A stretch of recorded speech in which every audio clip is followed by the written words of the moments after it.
நேயர்களே வணக்கம். நான் உங்கள் மாஸ்டர் சிறப்பு நேர்காணலில் நம்முடன் தமிழ் தேசிய விடுதலை இயக்கத்தின் பொதுச் செயலாளர் தோழர் தியாகு இணைந்திருக்கிறார். பாருங்கள், ஒரு பேசலாம். சார் வணக்கம். வணக்கம். உச்சநீதிமன்றம் குடியரசுத் தலைவர் ஆளுநர் தொடர்பான அதிகாரங்கள் குறித்து நீதிமன்றம் அதில் தலையிடலாமா, கால நிர்ணயம் செய்யலாமா அப்படின்னு குடியரசுத் தலைவர் கேட்ட கேள்விக்கு பதில் அளித்து ஒரு தீர்ப்பு வழங்கி இருக்கிறது. அதுல நிறைய விஷயங்களை சொல்லி இருக்கிறார்கள். முதல்ல அந்த தீர்ப்பை எப்படி பாக்குறீங்க? இதுக்கு முன்பு இந்த ஆண்டு ஏப்ரல் மாதத்தில் உச்ச நீதிமன்றத்தினுடைய 2 நீதியர் கொண்ட ஒரு ஆயம், அவரு பர்திவாலா மகாதேவன் என்ற 2 நீதியர்கள் ஒரு தீர்ப்பு கொடுத்தாங்க. அந்த தீர்ப்பினுடைய சாரமான செய்தி என்னன்னா, சட்டமன்றமோ நாடாளுமன்றமோ, இந்த இடத்துல சட்டமன்றம், மாநில அளவில் சட்டமன்றம், அவர்கள் இயற்றி அனுப்புகிற ஒரு சட்ட முன்வடிவை ஆளுநர் காலவரம்பின்றி வைத்துக் கொண்டிருக்க முடியாது. எந்த விளக்கமும் தராமல் வைத்துக் கொண்டிருக்க முடியாது. அவருக்கு அந்த வாய்ப்பு இல்லை. He cannot sit over it. அதை போட்டு அதில் உட்கார்ந்துருக்க முடியாது, கீழே போட்டு படுத்துக்க முடியாது. அவர் ஒன்று ஏற்றுக்கொள்ளணும், அல்லது மறுக்கணும், அல்லது குடியரசுத் தலைவருக்கு அனுப்பணும். ஆனா எதுவுமே செய்யாமல் அவர்கள் வைத்துக் கொண்டிருப்பது என்ற சிக்கல் தமிழ்நாட்டில் எழுந்தது. இந்த ஆளுநர் அவராகவோ அவருக்கு தரப்பட்ட தூண்டுதல் காரணமாகவோ 10க்கு மேற்பட்ட சட்ட முன்வடிவுகளை எந்த பதிலும் சொல்லாமல் தன்னிடம் வைத்துக் கொண்டிருந்தார். அது மட்டுமல்ல, அவரை பார்க்க போன IAS பயிற்சி மாணவர்களிடம் பேசும்போது, நான் எந்த விடையும் சொல்லலைன்னா அதை மறுத்து விட்டேன் என்று பொருள், இசைவு தர மறுத்து விட்டதாக நீங்களே புரிந்து கொள்ளணும் என்று அதையும் சொன்ன, அதுக்கு விளக்கமும் கொடுத்தார். ஆனா அந்த தீர்ப்பில், அந்த ஏப்ரல் மாத தீர்ப்பில் ஆளுநருடைய அந்த கருத்து அடியோடு நிராகரிக்கப்பட்டது. ஆளுநர் செய்ததுதான் சரி, அவர் உயர்ந்த அதிகாரத்தில் இருப்பவர், இறைமை வாய்ந்த அதிகாரம் அவருக்கு இருக்கு, அவருக்கு போய் காலங்குறிக்க முடியாது என்று அவருக்கு சார்பாக தமிழ்நாட்டில் அகில இந்திய அளவில் பாரதிய ஜனதா கட்சியினர், தேசிய ஜனநாயக கூட்டணியினர், அவர்களை ஆதரிக்கக்கூடியவர்கள், ஊடகர்கள், மற்ற எல்லோரும் வாதிட்டார்கள். ஆனா அந்த கருத்தை அந்த தீர்ப்பில் அந்த நீதிபதிகள் இருவரும் நிராகரித்தார்கள். அவங்க இல்ல, நீங்க அப்படி காலவரமின்றி வைத்துக் கொள்ள முடியாது, காலவரமின்றி வைத்துக் கொண்டாலே அது சட்டத்துக்கு விரோதம், அரசமைப்புக்கு விரோதம், எனவே உரிய காலத்தில் விடையளிக்கணும் என்று சொன்னதோடு அதுக்கு ஒரு சில நாட்கள் குறித்தார்கள். நீங்க 3 மாதத்திற்குள் விடை சொல்லணும். இப்ப இந்த சட்ட முன்வடிவுகள் அவை எந்த பொருள் குறித்து உள்ளனவோ அது மாநில அரசின் அதிகாரத்துக்கு உட்பட்டதா இருந்தால் ஆளுநரோடு முடிஞ்சிடுச்சு. இந்திய அரசின் அதிகாரமாக இருக்குமானால் அது குடியரசுத் தலைவர் வரைக்கும் போகணும். எனவே இதே விதி குடியரசுத் தலைவருக்கும் பொருந்தும். அவரும் தன்னிடம் வரக்கூடிய கோப்புகளை காலவரமின்றி வைத்துக் கொள்ள முடியாது என்று அந்த தீர்ப்பில் காணப்பட்டது. இப்ப என்ன கேள்வின்னா, அந்த தீர்ப்பை எதிர்த்து ஆளுநரோ இந்திய அரசோ மேல்முறையீடு செய்யவில்லை. அவங்க செய்யறனா செஞ்சிருக்கலாம். நீங்க 5 நீதிபதிகள் கொண்ட அல்லது 5க்கு மேற்பட்ட நீதிபதிகள் கொண்ட ஃபுல் பெஞ்ச் எனப்படுகிற முழு ஆயம் விசாரிக்கணும்னு அப்பயே கேட்டிருக்கலாம். ஆனா அதற்கு பதில் அவங்க என்ன செஞ்சாங்கன்னா, அரசமைப்பு சட்டத்தினுடைய 143வது உறுப்பை பயன்படுத்தி குடியரசுத் தலைவர் சில விளக்கங்கள் கேட்கிறார். 14 வினாக்கள் தொடுத்து அந்த வினாக்களை உச்ச நீதிமன்றத்திற்கு அனுப்பி இதுக்கு நீங்க விளக்கம் கொடுக்கணும், இப்படியெல்லாம் ஆளுநருக்கு கட்டளை போட முடியுமா, நாள் குறிக்க முடியுமா, இந்த தீர்ப்பு சரிதானா என்று அதை ஒட்டி இன்னும் சில வினாக்கள் அரசமைப்பு சட்டத்தினுடைய 142வது உறுப்பின்படி சிறப்பு அதிகாரத்தை இதற்காக உச்ச நீதிமன்றம் பயன்படுத்துவது சரியா, இதெல்லாம் கேட்டிருந்தாங்க. இதுக்கு ரெஃபரன்ஸ் பேர், பிரசிடென்சியல் ரெஃபரன்ஸ். குடியரசுத் தலைவர் கேட்கிற ஐயந்தெளிதல். அப்படி கேட்கும் போது அந்த ஐயந்தெளிதல் என்ற முறையில் அந்த ரெஃபரன்ஸுக்கு விடையாக வந்திருப்பதுதான் இப்ப இருக்கிற முடிவு. இப்ப உச்ச நீதிமன்றம் அளித்திருக்கிற விளக்கம். சரியா சொன்னா இது ஒரு விளக்க தீர்ப்பு, கட்டளை தீர்ப்புங்கிறத விட விளக்க தீர்ப்பு. பழைய தீர்ப்பை அவங்க கைவிடவோ ரத்து பண்ணவோ இல்லை, அதுக்கான விளக்கம் கொடுக்குறாங்க. அப்படி கொடுக்கும்போது தீர்ப்புல ரொம்ப சாரமான செய்தி என்னன்னா, ஆளுநர் அப்படி காலவரமின்றி வைத்துக் கொள்ள முடியாதுன்னு சொல்லிட்டார். 3 வாய்ப்புகள் இருக்கு ஆளுநருக்கு அரசமைப்பு சட்டப்படி. தன்னிடம் வருகிற சட்ட முன்வடிவை ஏற்று கையொப்பமிட்டு சட்டமாக்கலாம், 1. அல்லது அதற்கு இசைவு இல்லை என்று மறுக்கலாம். 3வது குடியரசுத் தலைவர் பார்வைக்கு அனுப்பலாம். 4வது வாய்ப்பு இருக்கா? இல்லை. there is no fourth option. ஆளுநர் சார்பிலும் இந்திய அரசு சார்பிலும் உச்ச நீதிமன்றத்தில் 5 நீதிபதிகள் கொண்ட ஆயம், தலைமை நீதியர் உள்ளிட்ட 5 நீதிபதிகள் கொண்ட ஆயத்தில் வைத்த வாதம் என்னன்னா, எங்களுக்கு 4வது வாய்ப்பு இருக்கு. நீங்கள் ஆளுநர் ஒரு குறிப்பிட்ட காலத்திற்குள் தான் முடிவெடுக்கணும்னு கட்டாயப்படுத்த முடியாதுன்னு வாதிட்டார். இந்த வாதுரையை உச்ச நீதிமன்றம் நிராகரித்து விட்டது. there is no fourth option சொல்லிட்டாங்க. அதனால பழைய தீர்ப்பை சாரத்தில் அதனுடைய உள்ளடக்கத்தில் உறுதி செய்வதுதான் இந்த தீர்ப்பு. மீண்டும் ஒரு முறை ஆளுநருக்காக வைக்கப்பட்ட வாதம், இந்திய அரசு வைத்த வாதம் உச்ச நீதிமன்றத்தால் மறுதளிக்கப்பட்டது என்பதுதான் இங்க முக்கியமானது. இந்த தீர்ப்பினுடைய சாரம் அது. மற்ற சில கூறுகள் இருக்கு. அடுத்து என்ன? அப்ப ஒரு குறிப்பிட்ட காலம்னு சொன்னா, ஏற்கனவே அரசமைப்பு சட்டத்தினுடைய 200வது உறுப்பின்படி ஆளுநரும் 201வது உறுப்பின்படி குடியரசுத் தலைவரும் தங்களுக்கு வரக்கூடிய சட்ட முன்வடிவுகளை பரிசீலித்து முடிவெடுப்பதற்கான உறுப்புகள் இது. அதுல என்ன சொல்லி இருக்கிறாங்க? நீங்க என்ன செய்யறதா இருந்தாலும் as soon as possible செய்யணும், விரைவாக செய்ய வேண்டும். அது 1 நாளா இருக்கலாம், 2 நாளா இருக்கலாம், 1 மாதமா இருக்கலாம், ஆனா விரைவா செய்யணும். அப்ப within a reasonable time, ஒரு அறிவுக்குகந்த கால வரம்புக்குள் செய்து முடிக்கணும். இது பல தீர்ப்புகள்ல வந்துடுச்சு. கடந்த காலத்தில் ராஜீவ் கொலை வழக்கில் கருணை மனு கொடுத்து அந்த கருணை மனுக்கள் மீது 11 ஆண்டுகள் முடிவெடுக்காமல் இருந்த போது இந்த இனார்டினேட் அண்ட் அன்எக்ஸ்பிளைன்டு டிலே, இந்த தாமதத்திற்கு நீங்க விளக்கமும் சொல்லல, அளவுக்கு மேன்றிய ஒரு தாமதம், இதெல்லாம் கேள்வி கேட்க முடியாதுன்னு சொல்றதை ஒத்துக்க முடியாது. அது சட்டவிரோதமானது, அரசமைப்பு சட்டத்தினுடைய 21வது உறுப்புக்கு மீறுகிறது, இது வாழ்வுரிமையை மீறக்கூடியது என்று சொல்லிதான் தண்டனை குறைப்பே வழங்கினாங்க.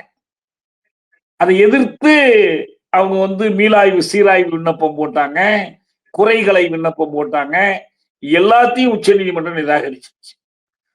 எனவே அளவுக்கு மீறி காலதாமதம் செய்து அந்த காலதாமதத்திற்கு விளக்கமும் இல்லை என்றால் அது அரசமைப்பு சட்டத்தை மீறுவதாகும். இது பழைய தீர்ப்பு. அதுக்கு பிறகு அதே வழக்குல அறிவு உள்ளிட்டவர்களுடைய விடுதலை கோரி போடப்பட்ட வழக்குல இதே போல எந்த முடிவும் எடுக்காமல் ஆளுநர் வளர்த்தி கொண்டே இருந்தார். அவர் அமைச்சரவையினுடைய முடிவைத்தான் செயல்படுத்தும். 2018 அமைச்சரவை கூடி முடிவெடுத்துட்டார். அந்த முடிவுக்கு தான் அவர் கையொப்பம் விடணும். அது போடாம வளர்த்து கொண்டே இருந்தார் பழைய ஆளுநர். அதுக்கு பிறகு இந்த ஆளுநர். நான் கூட அப்போ ஒரு கட்டுரை எழுதினேன், உங்களுக்கு இந்த வாய்ப்பே இல்லை, நீங்க இதுல கையெழுத்த போடுங்க, இல்லைன்னா பதவி விலகி போயிடுங்க. உங்களுக்கு மனசாட்சிக்கு ஒத்துக்கலன்னா விலகி போயிடலாம். ஆனா இந்த பதவியில நீங்க இருக்கிற வரைக்கும் இதை ஏற்றுக்கொண்டுதான் ஆகும். சைன் ஆர் ரிசைன், இது என்னுடைய கட்டுரையினுடைய தலைப்பு. நான் எழுதுனேன் இந்த மாதிரி நீங்க செய்ய முடியாதுன்னு சொல்லி. இப்ப கடைசியா என்னாச்சு? உச்ச நீதிமன்றம் என்ன சொல்லியும் அரசு கேட்கல, ஆளுநர் கேட்கலன்னா அவங்களே ஒரு முடிவெடுத்து 142வது உறுப்பினுடைய சிறப்பு அதிகாரத்தை பயன்படுத்தி நீதியை முழுமையாக வழங்குவதற்காக, கம்ப்ளீட் ஜஸ்டிஸ் கொடுக்கணுங்கிறதுக்காக அவங்களே விடுதலை பண்ணிட்டாங்க. இதுதான் 142. இப்ப 142 அதுக்கு பயன்படுத்தினது மாதிரி இதுக்கு பயன்படுத்த முடியுமான்னு கேட்கும்போது இப்ப உச்ச நீதிமன்றம் சொல்லுது இதுக்கு பயன்படுத்த முடியாது. ஏன்னா ஒரு குறிப்பிட்ட நாளைக்குள்ள காலதாமதம் இல்லாமல் ஒரு சட்ட முன்வடிவை ஆளுநர் சட்டமாக்கல, கையொப்பமிடல, அவருடைய ஒப்புதலை தரல, ஒப்புதலை மறுக்கவும் இல்லை, மௌனமா இருக்கிறார் என்பதை வைத்துக்கொண்டு deemed to have been enacted, சட்டம் ஆயிடுச்சு நீங்க கருதி கொள்ள முடியுமானா முடியாது. அதுக்கு 142 உதவாது. இது இப்ப உச்ச நீதிமன்றம் சொல்லியிருக்கு. அப்ப என்ன பண்ணலாம்? என்னதான் தீர்வு? நீங்க வாங்க, திரும்ப வாங்க, நீதிமன்றத்துல வழக்கு போடுங்க. ரீசனபிள் டைமுக்குள்ள இல்லன்னு கேளுங்க. அதெல்லாம் கேட்கலாம் நீங்க. ஆனா நீங்களே அவருக்கு பதிலாக ஒரு முடிவை எடுக்க முடியாது. இது இந்த தீர்ப்பினுடைய இன்னொரு பகுதி. இதுல எல்லாம் ஆளுநரோ குடியரசுத் தலைவரையோ கேள்வி கேட்க முடியாத இடத்துல இல்ல. அந்த பதவிக்கு அந்த மாதிரி ஒரு இது கிடையாது அப்படின்னு சொல்லிட்டாங்க. அவங்க அந்த வேலையை செய்யணும்னா செஞ்சுதான் ஆகணும். அவங்க கடமை அது. இதுதாங்க இந்த தீர்ப்பினுடைய சாரம். இப்ப இதுல 2 தரப்புல கருத்துக்கள் சொல்லப்படுது. நான் என்ன சொல்றேன்னா, இந்த தீர்ப்பினுடைய சென்ட்ரல் கொஸ்டின் எது? மைய வினா எது? ஆளுநருக்கு 4வது வாய்ப்பு இருக்கா? தான் ஒரு சட்ட முன்வடிவை ஏற்றுக்கொள்ளாமலும் அதை மறுக்காமலும் இந்திய குடியரசுத் தலைவருக்கு அனுப்பி வைக்காமலும் எதுவும் சொல்லாமல் காலவரம்பின்றி வைத்துக் கொள்ளுகிற வாய்ப்பு இருக்கா இல்லையா? இதுதாங்க இந்த மைய வினா. இது ஏப்ரல் வழக்கிலையும் இதான், இப்ப உள்ள வழக்கிலையும் அதான். ஏப்ரல் வழக்கிலையும் என்ன சொன்னாங்க? அப்படி இல்லைன்னு சொல்லிட்டாங்க. இப்ப திரும்ப போய் கேட்டு பார்த்தாங்க. இந்த ரெஃபரன்ஸை பயன்படுத்தி கொண்டு இந்திய அரசு தரப்புல வாதிட்ட மூத்த வழக்கறிஞர்கள் எல்லாருமே 4th ஆப்ஷன் இருக்குன்னாங்க. இல்லைன்னு சொல்லிடுச்சு இப்பயே நீதிமன்றம். எனவே அந்த கருத்து இருக்குல்ல, அந்த தீர்ப்பினுடைய கருத்து, உட்கருத்து, அது மீண்டும் ஒரு முறை இந்த தீர்ப்பிலும் உயர்த்தி பிடிக்கப்பட்டிருக்கு. It has been upheld. எங்க வித்தியாசம் இருக்கு? நீங்க இத்தனை நாள்னு சொல்றீங்க பாருங்க, அது மட்டும் சொல்லாதீங்க. ஏன்னா ஒரு குடியரசுத் தலைவர் ஆளுநர் பதவி என்பது ரொம்ப இறைமையுள்ள பதவி, அரசமைப்பு சட்டத்தை பாதுகாக்க வேண்டிய பதவி. அவங்கள்ட்ட போய் நம்ம ஒரு பள்ளிக்கூட சிறுவனை இத்தனை மணி அடிக்கிறதுக்குள்ள உட்காரணும்னு சொல்ற மாதிரி சொல்லக்கூடாது. அவங்களே புரிஞ்சுக்கணும். இன்னொரு முக்கியமான செய்தி இதுல என்ன இருக்குன்னா, அரசமைப்பு பேரவையில் இதை பற்றி விவாதம் நடந்துச்சு. இந்த as soon as possibleன்னு சொல்றதா, இத்தனை நாள்னு சொல்லலாமான்னு விவாதிச்சாங்க. ஒரு உதாரணமா 60 நாள்னு சொல்றோம்னு வச்சுங்க.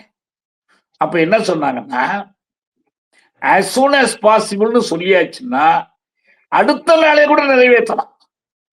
ஒரு வாரத்துல கூட கையெழுத்திடலாம். எதுக்கு 100 நாள் வாய்ப்பு கொடுக்குறீங்க? 50 நாள் வாய்ப்பு கொடுக்குறீங்க? கொடுத்தா என்ன ஆயிடும்? 100 நாள் வாய்ப்பு கொடுத்தா 99 நாள் வச்சுக்கலாம்னு அர்த்தம் ஆயிடுது இல்ல?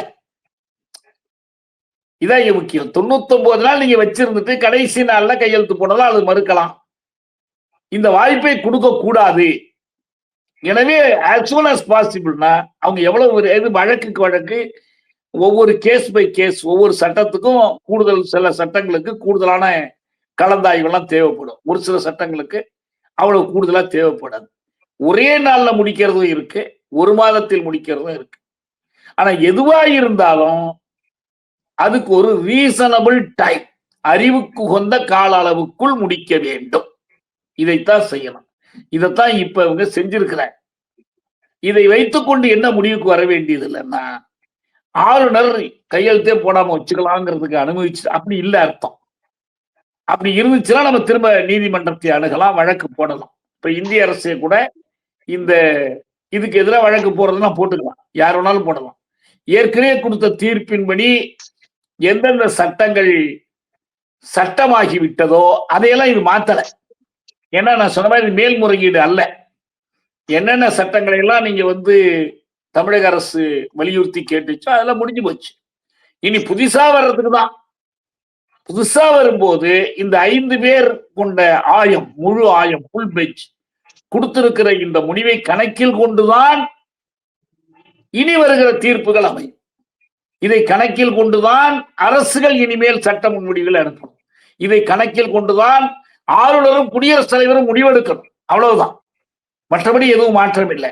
ஏற்கனவே கிடைத்தது அந்த வெற்றி என்பது மாநில அரசு கிடைத்த வெற்றியை இது இதுக்கு பறிச்சிடல, தொடர்ந்து அது நீடிக்குது. இதான் ஒண்ணு.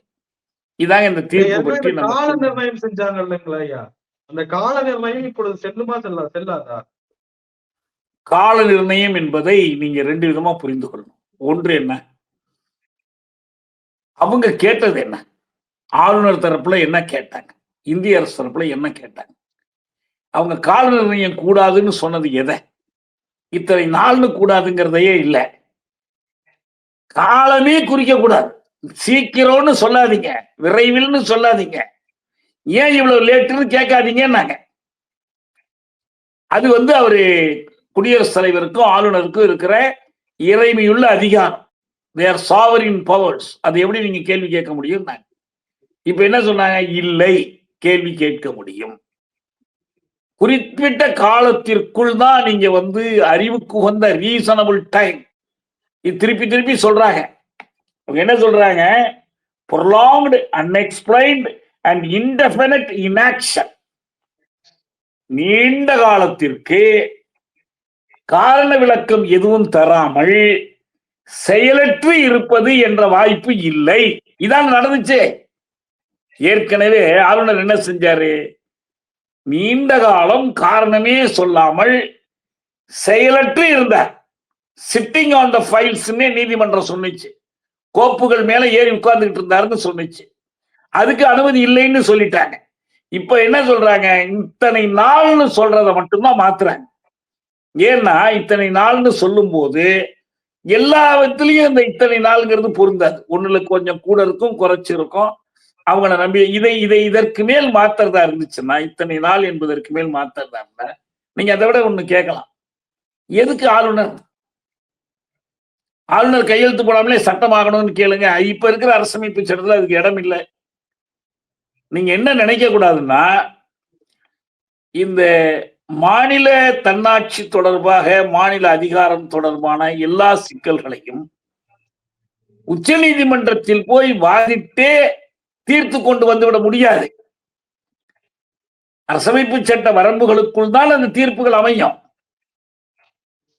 கிருஷ்ணய்யர் அழகா சொல்லுவார், we can only decode and not code ன்னு சொல்லுவார். நாங்கள் சட்டத்திற்கு விளக்கம் அளிக்க முடியுமே தவிர நாங்களே சட்டம் இயற்ற முடியாதுன்னு சொல்லுவோம். இதைத்தான் உச்ச நீதிமன்றம் இப்ப நிலைப்பாடு எடுத்திருக்கிறாங்க. நாங்கள் இந்த சட்டத்துக்கு விளக்கம் கொடுக்கிறோம். என்ன விளக்கம் கொடுக்கிறோம்னா, ஆளுநர் அப்படி வானளாவிய அதிகாரம் படைத்தவர் அல்ல. அவர் கால வரம்பின்றி வைத்துக் கொள்ள முடியாது. அவர் அந்த கால வரம்பு என்ன என்பது நாங்க சொல்ல முடியாது. இத்தனை நாளுங்கிறதெல்லாம் நாங்க சொல்ல முடியாது. அது நீங்க ஒரு நியாயமான காலத்திற்குள் ஒன்றை செய்ய தவறிட்டீங்கன்னா நாங்க என்ன பண்ணுவோம்? நாங்க தலையிடலாம். நீதிமன்றம் தாராளமா தலையிடலாம். அவருக்கு காலவரம்பின்றி வைத்துக் கொள்ளுகிற அதிகாரம் இல்லை, அந்த நான்காவது வாய்ப்பு இல்லை என்பது அந்த தீர்ப்புல முக்கியமான அம்சம். ஆகுதான்.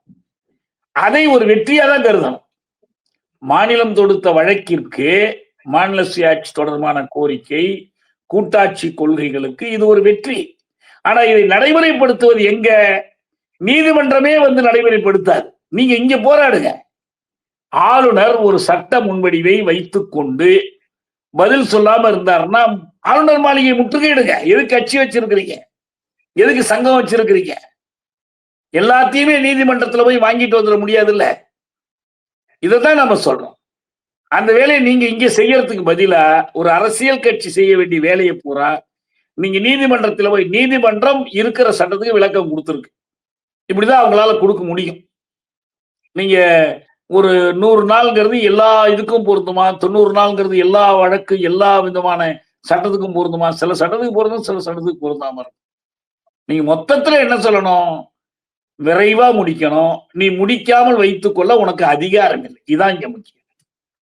என்ன சொல்றாங்க?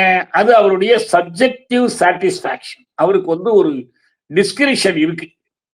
நீங்க அனுப்புற சட்டத்தை ஏற்றுக்கொள்ளலாம், ஏற்றுக்கொள்ள மறுக்கலாம், குடியரசுத் தலைவருக்கு அனுப்பலாம், நீங்க திருத்தங்களோடு திரும்ப சட்டப்பேரவைக்கு திருப்பியும் அனுப்பலாம். இது எல்லாமே இருக்கு. ஆனா என்ன வாய்ப்பு இல்லைன்னா, எதுவும் சொல்லாம மௌனமா இருக்கிறதுக்கு வாய்ப்பு இல்லை. இருக்கிறதுக்கு எனக்கு உரிமை இருக்குன்னு பேசினார் RN ரவி. உண்டா இல்லையா? IAS பயிற்சி மாணவர்கிட்ட என்ன சொன்னார்? நான் இப்படிதான் இருப்பேன், இருந்தா நீங்களே புரிஞ்சுக்கிடுங்கன்னு சொன்னார். அது முட்டாள்தனம். அதை நீதிமன்றம் ஏற்றுக்கொள்ளாது என்பதுதான் பழைய தீர்ப்பும் அதுதான், இதுவும் அதேதான். அப்ப இதுல என்ன இருக்கு? அதனால அது வரலன்னா அதுக்காக நம்ம போராடுங்க. நாள் வேணும்னு நீங்க சட்டப்பேரவை தீர்மானம் போடுங்க. அல்ல ஆளுநர் பதவியே தேவையில்லை, நாங்க பெரும்பான்மையோ ஒரு மனதாவோ எடுக்கிற முடிவுக்கு ஆளுநர் பதவி தேவையில்லை, நீட்டு கூடாதுன்னு தமிழ்நாடு மக்கள் விரும்புறாங்க, தமிழ்நாட்டில் ஆளுங்கட்சி எதிர்கட்சி எல்லாமே விரும்புது. பாஜகவை தவிர பாக்கி எல்லா கட்சிகளுடைய நிலைப்பாடும் நீட்டு கூடாதுதான். எனவே ஆளுநர் கையொப்பமிட்டாலும் குடியரசுத் தலைவர் கையொப்பமிட்டாலும் இல்லைனாலும் நாங்க நீட்டை நீக்கணும், அதுக்கு ஏற்ப அரசமைப்பு சட்டத்தை திருத்தணும் என்று போராட வேண்டியதானே. அதுக்கே திரும்ப திரும்ப நீதிமன்றத்துக்காக நீங்க காத்துக்கிட்டு இருக்கிறீங்க. காத்திருக்க வேண்டிய அவசியம் இல்லை. நிறைய விஷயங்களை பகிர்ந்து முடிய ரொம்ப நன்றி. நன்றி, நன்றி, வணக்கம்.